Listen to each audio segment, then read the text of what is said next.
In the brutal world of Navy SEAL training, where only the strongest survive and respect is earned through blood, sweat, and unwavering determination, Lieutenant Sarah Chen had learned to keep her mouth shut about one crucial detail. While her fellow trainees saw her as just another hopeful trying to prove herself worthy of the trident, none of them knew that beneath her calm exterior lay secrets that could change everything they thought they knew about her. The mockery came daily. The dismissive glances, the whispered comments about whether she really belonged among the elite warriors. They questioned her strength, her resolve, her right to even attempt what so few could achieve. What they didn't know was that Sarah wasn't just fighting to earn her place among the SEALs. She was fighting to keep hidden a truth that would shock them all and forever change how they viewed the quiet woman who refused to quit, no matter how hard they tried to break her. Some secrets are worth keeping, others are worth revealing at exactly the right moment. Sarah's secret would do both, and when the truth finally came to light through an Admiral's unexpected declaration, it would expose not just who she really was, but who they all had failed to see standing right beside them. The cold Pacific waters crashed against Sarah Chen's face as she struggled to keep her head above the churning waves. Her lungs burned with each desperate breath. Her arms felt like lead weights, and the 40-pound pack on her back seemed determined to drag her to the bottom of the ocean. Around her, the voices of her SEAL instructors cut through the pre-dawn darkness like knives. "Move it, Chen. My grandmother swims faster than that, and she's been dead for 10 years. Instructor Kowalski's voice boomed across the water. "You think the enemy's going to wait for you to catch your breath?" Sarah didn't waste energy responding. She focused on her stroke technique, on the rhythm of her breathing, on the simple goal of reaching the next buoy. This was just another test in an endless series of tests, each one designed to find her breaking point. The instructors had been particularly hard on her since day one of basic underwater demolition/SEAL training, and she knew why. She was different from the others, and in a world where conformity could mean the difference between life and death, different meant dangerous. Behind her, she could hear some of her fellow trainees discussing her performance in hushed tones that carried across the water. "She's going to ring out today," whispered Martinez, a former Marine from Texas who had made no secret of his belief that women didn't belong in special operations. "Look at her struggling. This isn't some equality exercise. This is about lives on the line." "Give her credit," replied Thompson, one of the few who had shown her any respect. "She's made it further than anyone thought she would. Hell, further than half the guys who started with us." "Making it this far doesn't mean she belongs here," Martinez shot back. "When bullets start flying and lives are on the line, you want someone you can count on, not someone who's here to make a political statement." Sarah heard every word, but she had learned long ago not to let others' opinions define her capabilities.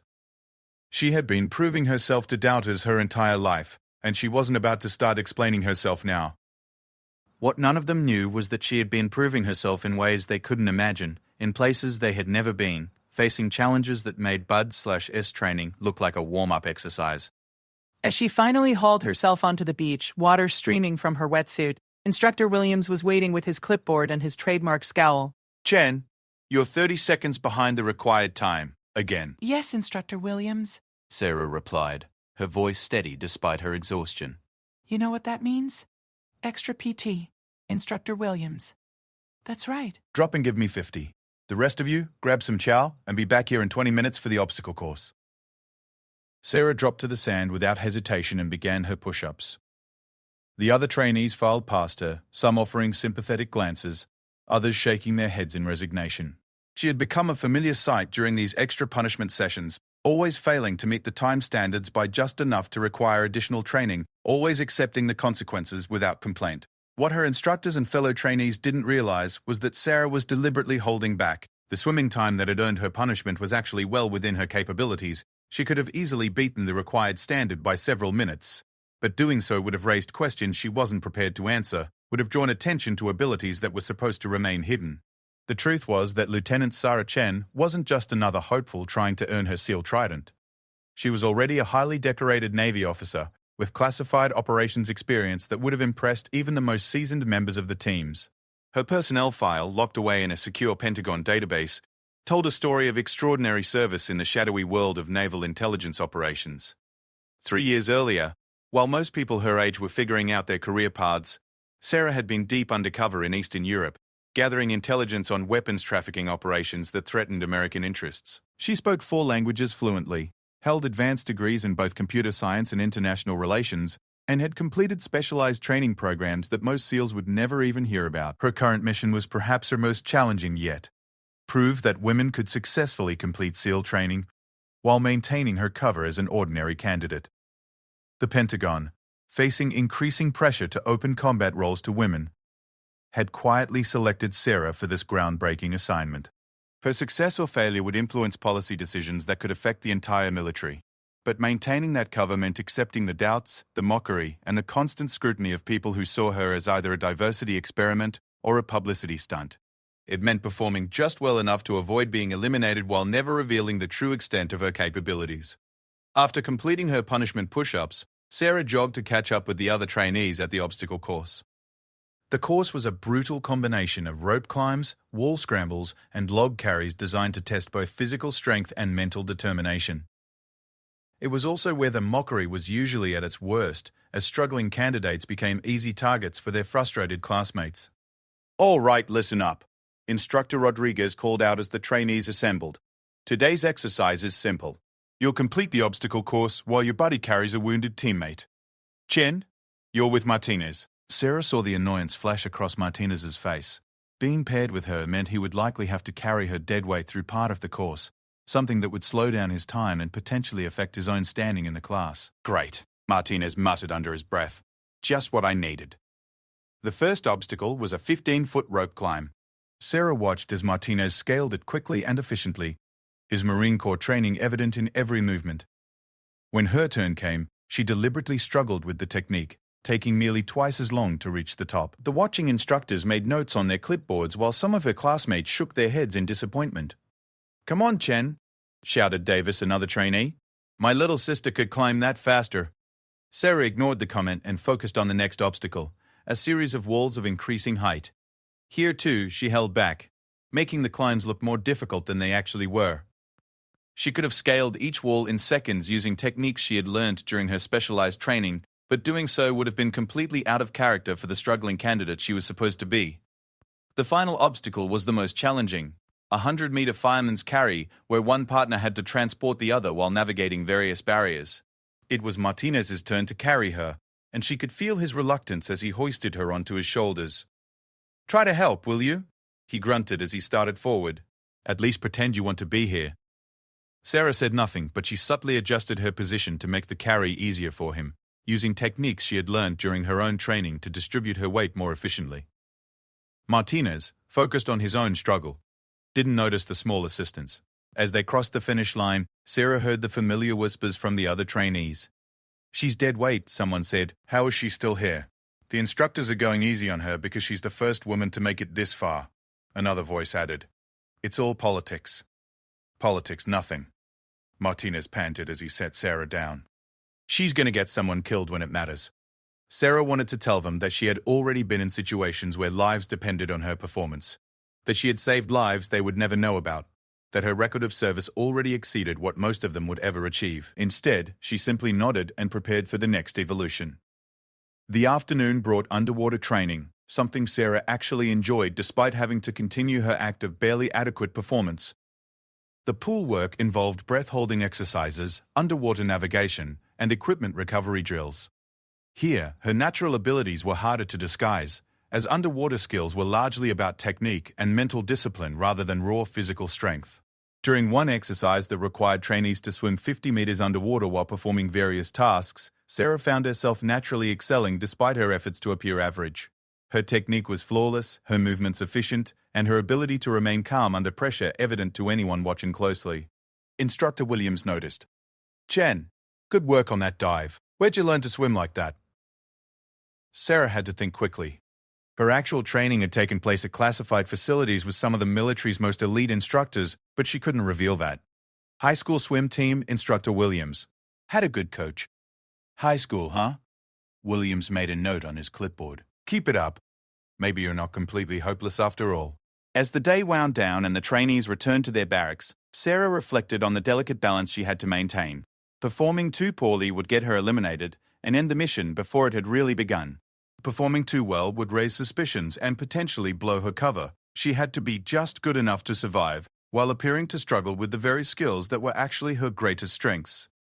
That evening, as she lay on her narrow bunk listening to the other trainees discuss the day's events, Sarah thought about the weight of what she was carrying. She wasn't just representing herself or even women in the military. She was conducting an operation that could change the entire structure of America's Special Operations Forces. The pressure was enormous, but it was pressure she had been specifically chosen to handle. Her phone buzzed with a text message from a number she recognized but couldn't acknowledge. The message was brief: status report required. Maintain operational security at all costs. Sarah deleted the message immediately and rolled over to face the wall. Tomorrow would bring new challenges, new tests, and new opportunities to prove that she belonged, all while hiding the fact that she had already proven herself in ways her classmates and instructors could never imagine. The irony wasn't lost on her. She was being mocked and dismissed by people who would have been honored to serve alongside her if they knew her true background. But that revelation would have to wait. For now, she was just Sarah Chen, the struggling SEAL candidate who refused to quit, no matter how many people wanted her to fail. Outside the barracks, the Pacific waves continued their eternal rhythm against the shore, indifferent to the human dramas playing out in their shadow. Sarah listened to that rhythm and drew strength from it, knowing that like those waves, she would continue moving forward, persistent and unstoppable, until she reached her destination. Week 6 of Bud/S training brought Hell Week, the legendary 5.5-day ordeal that separated the truly committed from those who simply thought they wanted to be SEALs. Sarah had been dreading this moment not because she couldn't handle the physical and mental challenges, but because maintaining her cover while performing at the required level would be nearly impossible under such extreme conditions. The week began at midnight on a Sunday, with the sound of machine gun fire and explosions. Instructors in camouflage paint stormed through the barracks, screaming orders and herding disoriented trainees out into the cold night air. Sarah had been expecting this, but she forced herself to react with the same confusion and shock as her classmates. "Move, move, move," Instructor Kowalski bellowed. "Welcome to Hell Week, ladies. For the next 5 days, you'll discover what you're really made of." The first evolution was a 4-mile run, followed immediately by a 2-mile ocean swim. In the chaos of nearly 100 trainees splashing into the surf, Sarah found herself swimming next to Thompson, one of the few candidates who had shown her consistent respect. "You ready for this?" he gasped between strokes. "As ready as I can be," Sarah replied, carefully moderating her pace to match his. "Good. We need to stick together out here. They're trying to break us, and the only way we survive is as a team." Sarah appreciated the sentiment, but she knew that her situation was far more complicated than Thompson could understand. She wasn't just trying to survive Hell Week, she was trying to survive it while appearing to barely survive it, all while gathering intelligence on the training methods that would help determine whether women could successfully integrate into SEAL teams. The swim was followed by log PT, where teams of 6 trainees had to lift, carry, and manipulate telephone poles weighing over 150 pounds. Sarah found herself assigned to a team with Martinez, Thompson, Davis, Rodriguez, and a quiet candidate named Patterson who rarely spoke but never complained. "All right, Chen," Martinez said as they approached their log. "Try not to be dead weight this time. We're all in this together." Sarah nodded, but she could see the doubt in his eyes. Over the past weeks, her carefully crafted performance of barely adequate capability had convinced most of her classmates that she was the weak link in any group. What they didn't know was that she could probably handle the log by herself using techniques she had learned during her classified training. The log PT was brutal by design. Teams had to keep their logs moving constantly, switching between carrying positions, overhead presses, and running while holding the massive pieces of wood above their heads. The instructors circled like sharks, looking for signs of weakness and failure. "Log up," screamed Instructor Williams. "Press it. Hold it. Feel the burn." Sarah adjusted her grip and lifted with her team, but she could feel Martinez and some of the others compensating for what they assumed was her lack of strength. She wanted to tell them she could carry her full share and more, but maintaining her cover was more important than her pride. After 2 hours of log PT, the teams were sent to the obstacle course for a timed run. This time, Sarah's team was required to stay together, which meant their overall time would be determined by their slowest member. The pressure on her was enormous, and she could see the frustration building in her teammates' faces. "Look," Davis said as they prepared to start. "No offense, Chen, but you need to dig deeper today. We can't afford to have anyone holding us back." "I'll do my best," Sarah replied, knowing that her best was actually far better than any of them realized. The obstacle course during Hell Week was modified to be even more challenging than usual.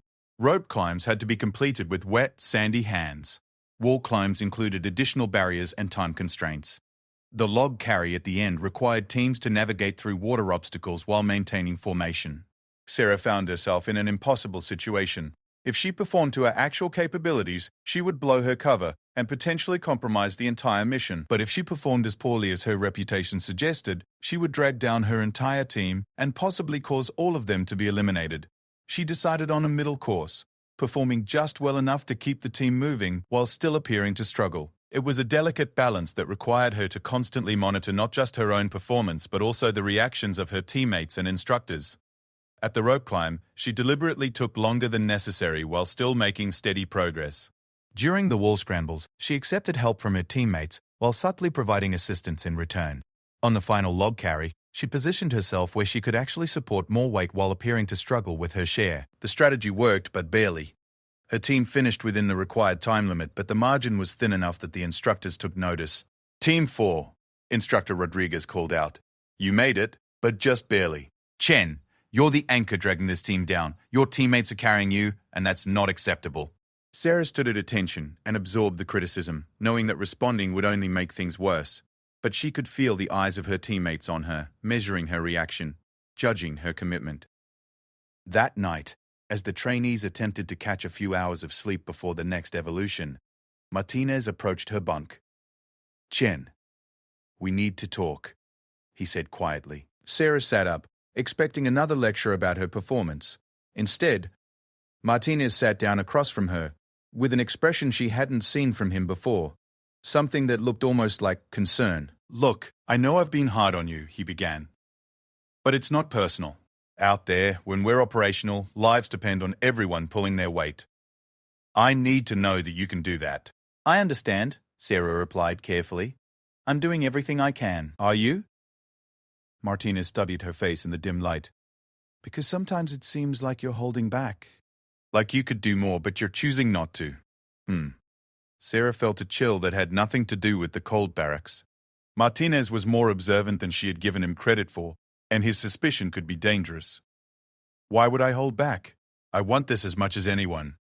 I don't know, Martinez said, but I've been watching you, and there are little things, the way you move sometimes, like you know exactly what you're doing, but you're pretending not to.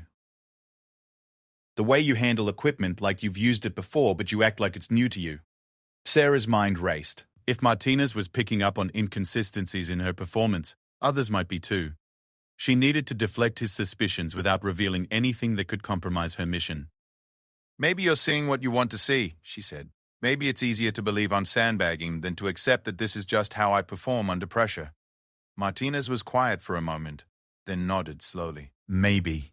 But Chen, if you are holding back, if you're not giving everything you have, you're not just risking your own career, you're risking all of ours. The next day brought Surf Passage, one of the most dreaded evolutions in all of SEAL training. Teams had to navigate small rubber boats through massive waves, often capsizing and having to right their vessels while being pounded by the surf. It was dangerous, exhausting, and designed to test both individual courage and team cohesion. Sarah found herself as the coxswain of her boat, responsible for steering and coordinating her team's efforts. It was a position that would put her leadership abilities on full display, something that could either help or hurt her cover depending on how she handled it. All right, listen up, she told her team as they prepared to launch. The key is timing and communication. We go out together, we come back together. Easy to say, muttered Davis. Harder to do when you're getting worked by 10-foot waves. The first attempt was a disaster. Their boat capsized almost immediately, throwing all 6 team members into the churning water. Sarah found herself separated from the others, fighting to reach the surface while weighted down by her gear. For a moment, her training kicked in automatically, and she moved through the water with the fluid efficiency of someone who had spent years perfecting underwater combat techniques.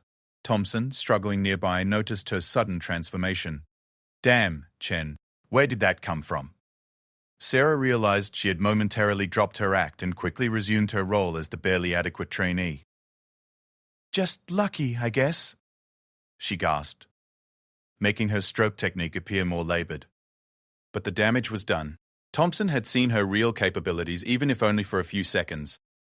She would need to be more careful about maintaining her cover, especially during high-stress situations when instincts took over.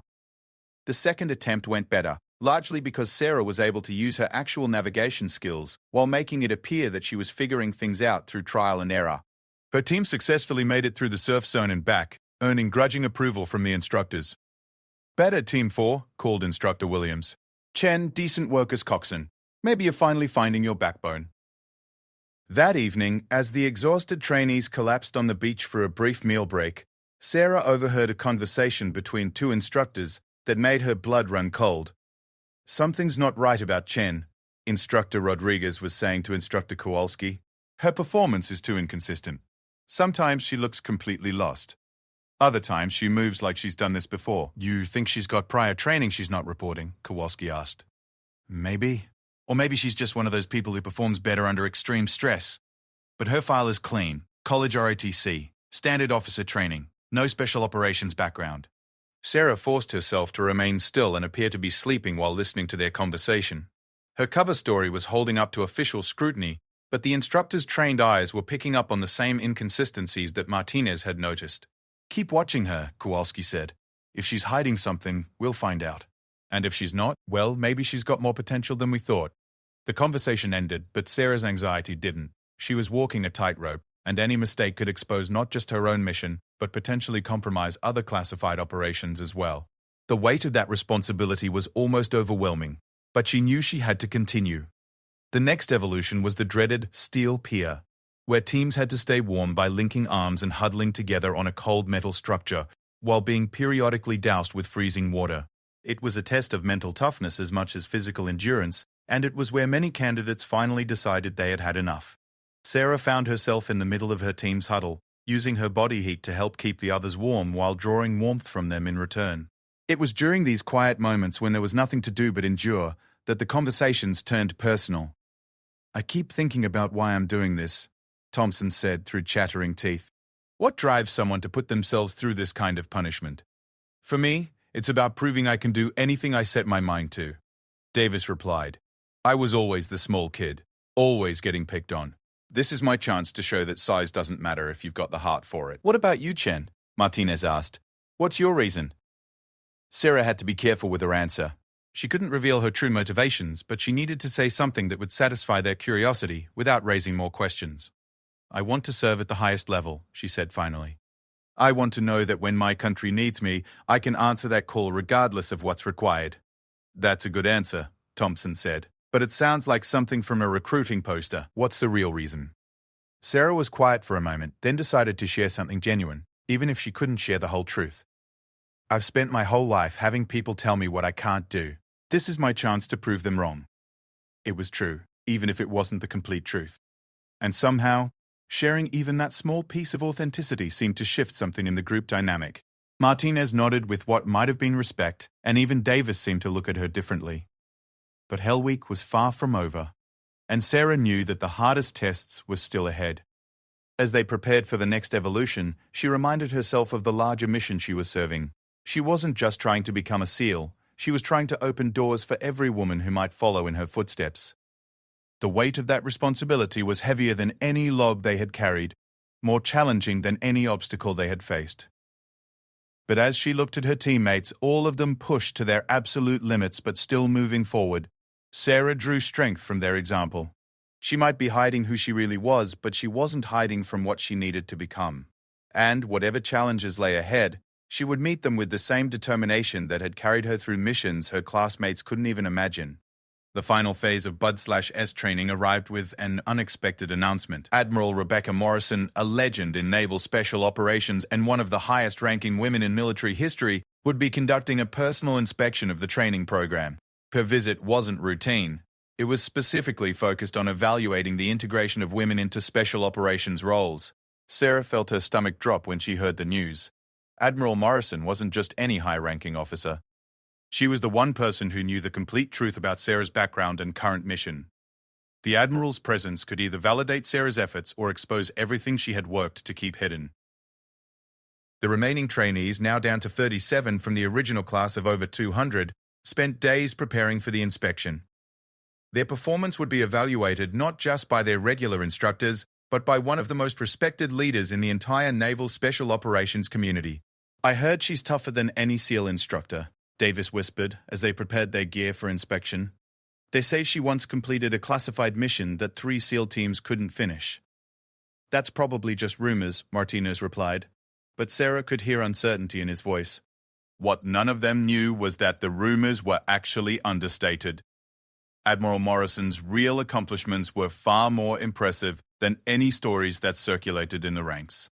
The night before the inspection, Sarah received another encrypted message on her secure phone. Operation evaluation commencing. Maintain cover at all costs. Mission success depends on your performance during inspection. Sarah deleted the message immediately, but its implications weighed heavily on her mind.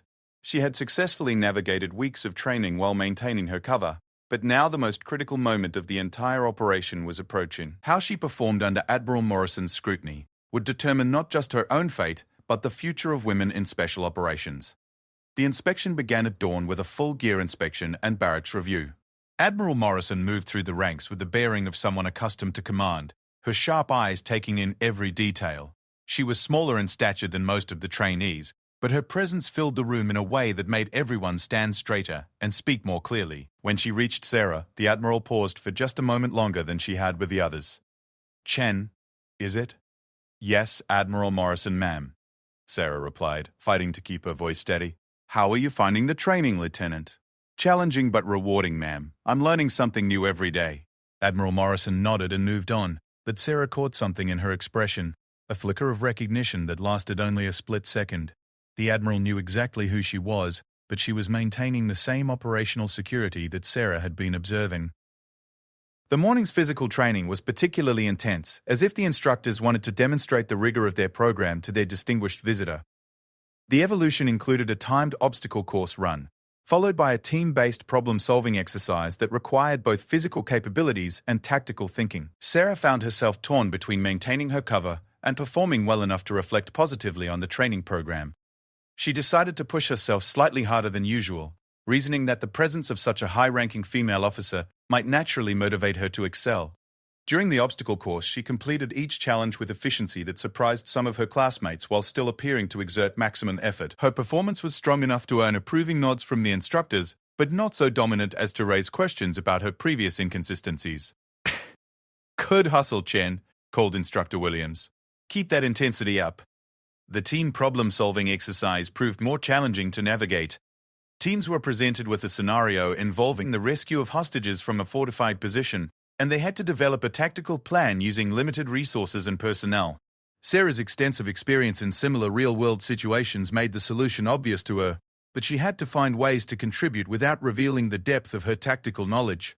She waited for others to suggest the basic elements of a sound plan, then offered supporting ideas that seemed to come from careful analysis rather than prior experience. When Martinez proposed a direct assault approach, she suggested alternatives based on something I read in a military history book, when in reality she was drawing on classified after-action reports from operations she had personally participated in. What if we created a diversion here, she said, pointing to the mock-up of the target building. While a smaller team approaches from this angle, it might divide their attention and give us better odds. Thompson nodded enthusiastically. That's actually brilliant. It's like something from the Battle of Normandy. Multiple angles of attack to confuse the defenders. Sarah smiled and let him run with the historical comparison, even though her suggestion was based on a mission she had completed 18 months earlier in a situation remarkably similar to the training scenario. Admiral Morrison observed the exercise from a position where she could hear the team's discussions and evaluate their thought processes. Sarah was acutely aware of the Admiral's attention throughout the exercise, wondering how much her superior could discern about her true capabilities from her careful contributions to the team's planning. When the exercise concluded, Admiral Morrison addressed all the trainees personally. Ladies and gentlemen, what I've witnessed today represents the finest tradition of naval special operations. You've demonstrated not just physical courage and capability, but the kind of innovative thinking that makes our forces effective in any environment. She paused and looked directly at Sarah for just a moment. Change is never easy, especially in institutions built on tradition and proven methods. But progress requires us to evaluate our assumptions and be willing to adapt when we discover new possibilities. That afternoon brought an unexpected evolution: individual interviews with Admiral Morrison. Each trainee would spend 15 minutes alone with the Admiral, discussing their experiences and motivations.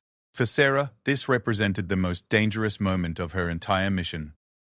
When her turn came, Sarah entered the small office that had been set up for the interviews with her heart racing.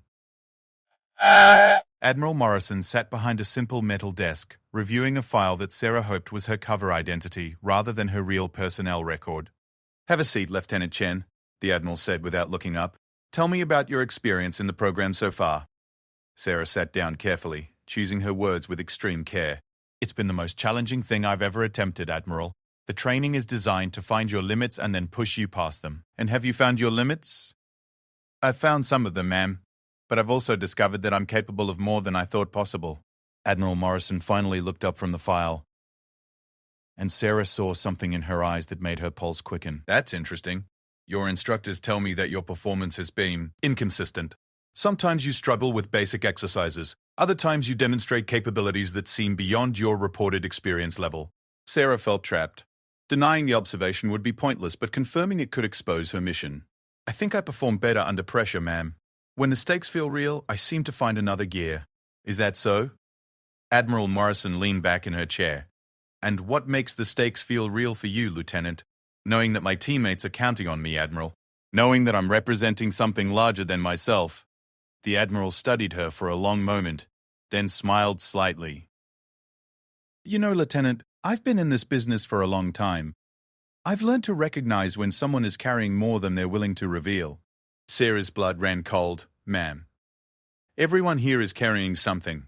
Fears they're trying to overcome, people they're trying to prove wrong, goals they're determined to achieve. But some people carry additional burdens, responsibilities that go beyond their own personal objectives."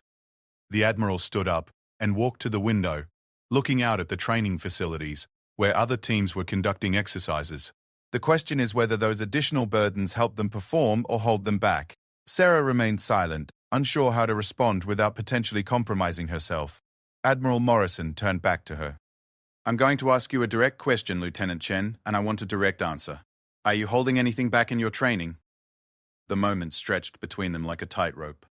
Sarah realized that Admiral Morrison wasn't just evaluating her performance. She was testing her operational security and her ability to maintain her cover under the most intense pressure. "No, ma'am," Sarah said firmly. "I'm giving everything I have to this training." Was technically true, even though she was giving everything within the constraints of her cover identity rather than everything she was actually capable of.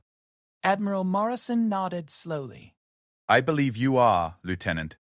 The question is whether everything you have is enough to meet the standards we've set."